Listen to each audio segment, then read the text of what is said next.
everybody, welcome back to the channel. Today is a beautiful day. We're out for a ride. It's going to be around 59 degrees today, 60 degrees and sunny, which means the chores are done this morning and I've decided to take you out for a ride. Today we're going to hit up my favorite local deli. I'm going to take you by a childhood cider mill I haven't been to in probably 20 or 30 years. And we're going to talk a little bit about spiders, so stick around. I wanted to talk a little bit about spiders. I know the 2026s are out, and mine's a 2024 Sea to Sky. And I noticed they have a new color for 2026 on the Sea to Sky. I think they always offer two colors on a Sea to Sky. I think my 24, the colors were Vegas white, and I think maybe it's the green. I think it was the green, and then maybe 25 was a Vegas white and the purple color. I forget the name. And then 2026 is Vegas white, and it's Mars red, and it's a sharp color. I don't know if it's the same red that they had on the RTs, or they do have on the RTs. I am not sure, but it is a nice looking metallic red. If I were to buy a Sea to Sky now, I would be all over that red. I like my Vegas white, but I'm a red guy. My neighbors laugh at me because our cars were red, and they always have been. And my dad's always had red cars. Growing up, I said I would never have red vehicles because my dad painted all of his cars when I was growing up, and they're always red. And then now I've come back around as an adult, and everything I own is red. Must be a subconscious psychological thing. But anyway, another thing that caught my attention was I'm really digging the 2026 Sea to Sky wheels. I'll try to put a picture up on the screen. I have, well, the wheels I have are like a multi-spoke wheel in sort of, I guess you can't see it while we're riding. I was going to look down at my trim. They're kind of this mocha color, I think they call it. Everything on my Spyder is like accents are like this mocha color. Yeah, I could take it or leave it. But so the front wheels are the matching mocha, and I think they're like 20 spokes or 18 spokes or something. But the new Sea to Sky wheels are pretty sharp. They're just like this angular looking wheel, like they have slots around them. They've kind of abandoned the spoke, and I'm kind of liking it. Like I typically don't on any of my vehicles, or I usually run all stock stuff. Like I make the choice of whatever I prefer. If it's a car and you can get different wheels, I definitely prefer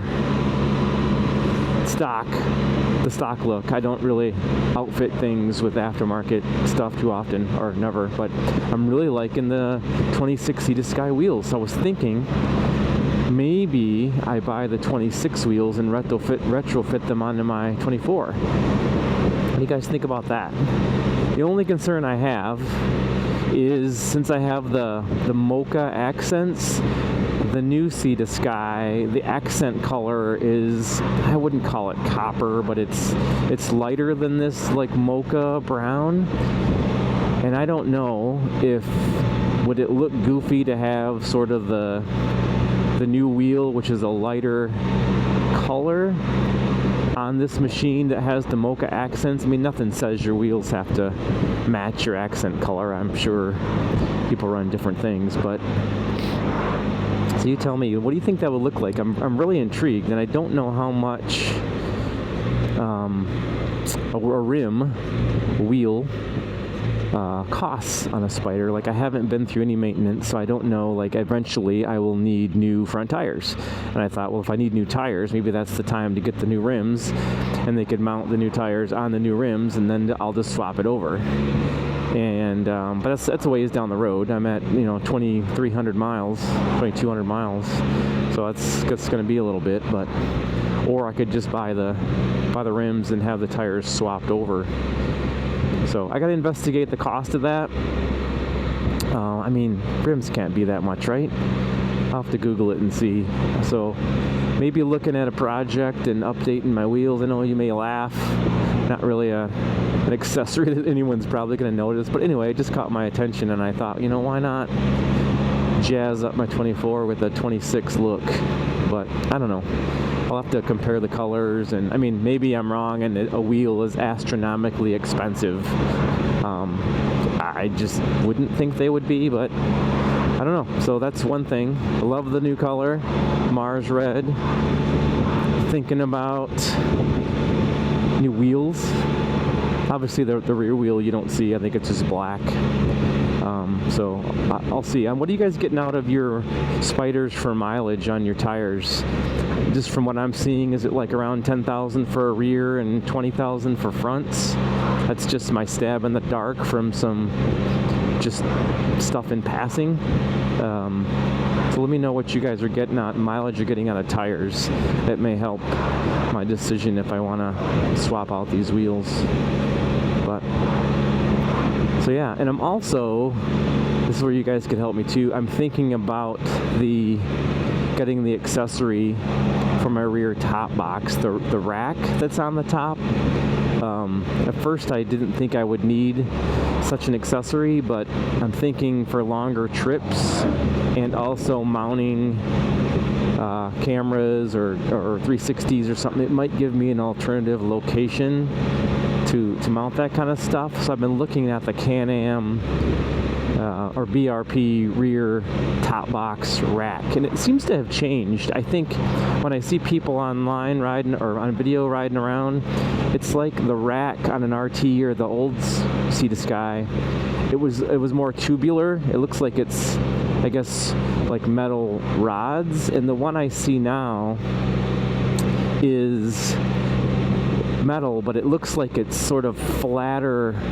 It's like it's a how do I explain it? A piece of metal with like a laser, like it's laser cut, like it's sort of flat with bent edges, and they've laser cut some holes in it to kind of be rackish versus more tubular design. I mean, I guess I don't care which I have. I just don't see that tubular design on the BRP website. I think it's like $200 and some. So just trying to figure out if the cost is worth it. And I know you have to drill your top case, which isn't hard. I think there's already dimples in the lid of the top case if you were to flip it up, and you would know where to put that rack accessory. So not too worried about putting it on, just wondering if anybody's done it, or you have any feedback on it. I do see a lot of knockoff racks online. Like you go online, you go on Amazon, you go on eBay, oh my gosh, tons of knockoff racks. I mean, they're like a quarter the price. And I was looking at the reviews, and some people say, yeah, they look good in the picture, but they fit like crap. And so I was a little worried about some things I do cheap out on, but I'm like, well, am I going to regret buying what outwardly looks the same, but it's not a BRP accessory? I don't want it to break. I don't want it to not line up. I know you can only strap light stuff to it, like, I don't know, 10 or 20 pounds, if that. But yeah, let me know your feedback if you've ever picked up the rack or an aftermarket rack and you prefer it or whatever, but it just seems a little sketch to buy the rack that may not be the BRP version. So we're coming into Milford here. If you haven't seen it, I've been through here a number of times in a few videos. Nice little quaint town. They just redid this park area here on the left. It's really nice. They just redid this whole park, and it's really, really nice. And it looks nice with the trees turning some bright color leaves. So we're going to go through Milford here, and then the deli is just on the other side of Milford up the road here. It's kind of nice. The pumpkins are out, the hay bales are out, the leaves are changing, the nip is in the air. It's like my favorite time of the year. Everything around here is going in the 50s for weather, and it's gonna rain a lot. This was the day this week that probably was my best chance to get out in the next, say, 5 days. So I definitely want to take advantage of it.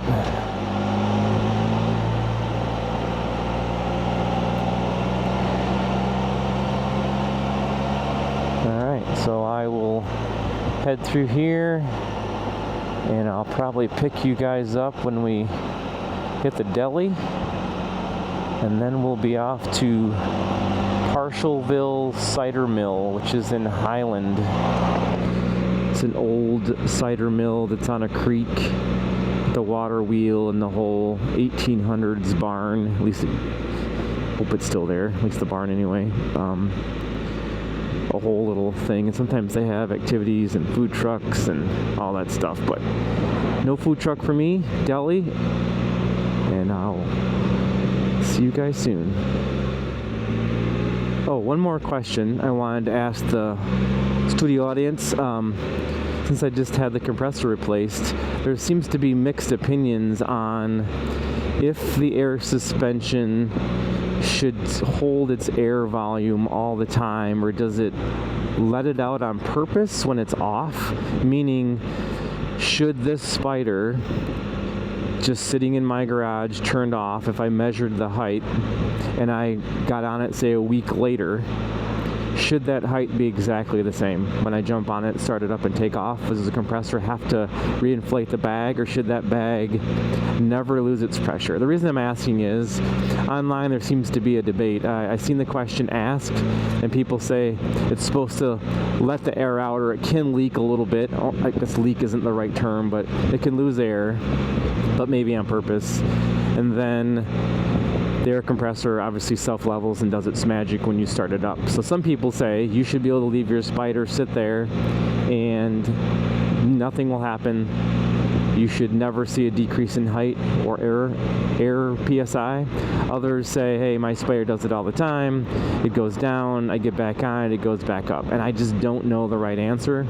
And I'm just hypersensitive because I had the compressor replaced, but I just want to make sure everything's kosher and there wasn't a bigger problem. Somebody in the comments mentioned, well, it's great you got a new compressor, but what if you've got a leak you don't know about and the compressor is having to work overtime? And I never thought about that. So anyway, just want to get your opinion on how the rear suspension should operate.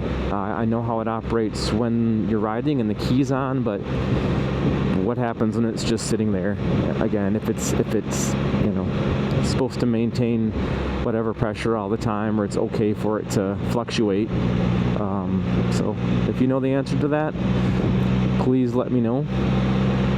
Just seeking the community's help for clarification, that would be great. Oh, nice looking bright tree here. That is a nice looking tree. Wow, bright colors there. That is awesome. And here we are, coming in to Swartz's Deli.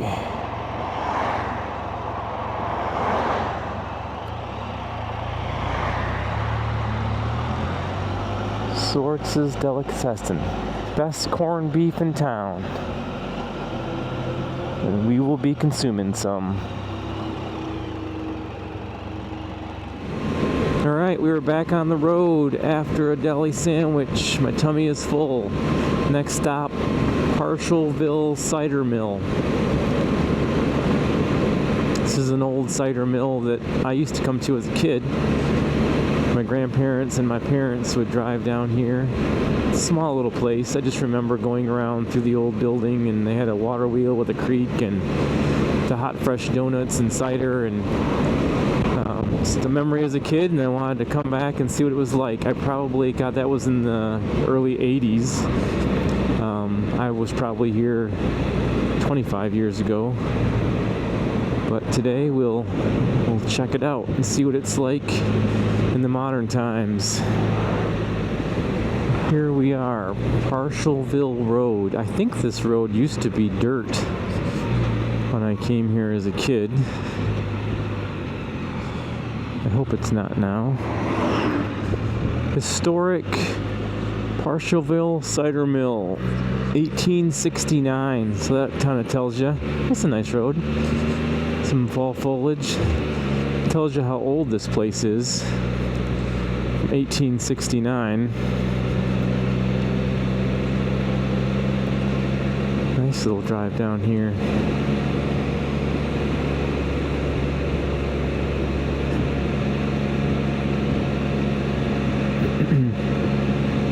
I don't know if Parshallville is like a little town. I forget if it's just the cider mill, or I remember like a little intersection and a little town.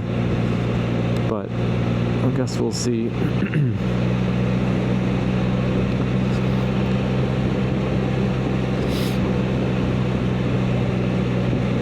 0.5 miles on the right. 25 miles an hour. We shall slow down.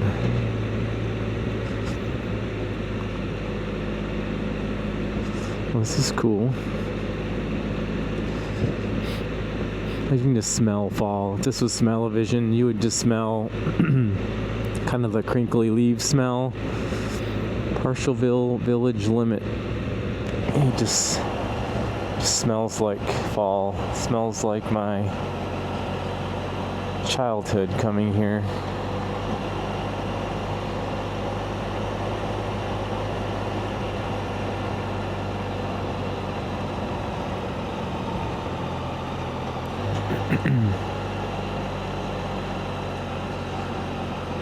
Should be up here on the right. I think this is the little... Oh, there it is. Awesome. Parshallville Cider Mill.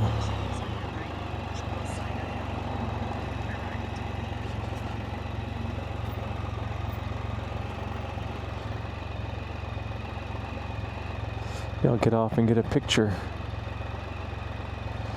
Tom Walker's Grist Mill. This mill is one of the last water-powered grist mills to operate in Michigan. It was built in 1869.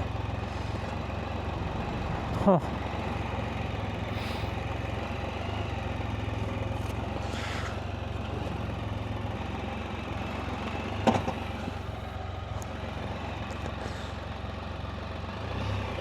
So it looks like they're closed today. Today's Monday. Oh, look at that. So this is the other side of the mill. They got the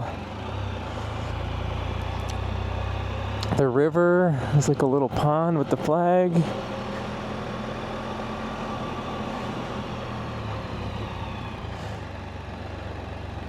This kind of, yeah, there you go. You can kind of see the back. The nice little creek here with the new bridge. It's kind of how I remember it.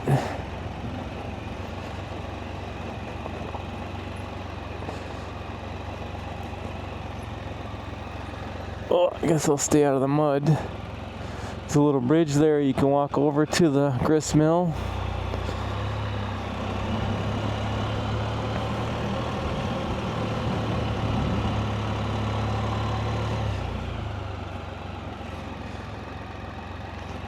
I don't know what's down there. That's a dirt road. Alright.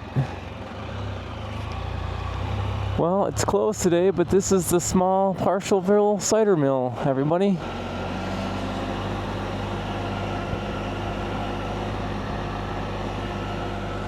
There you go.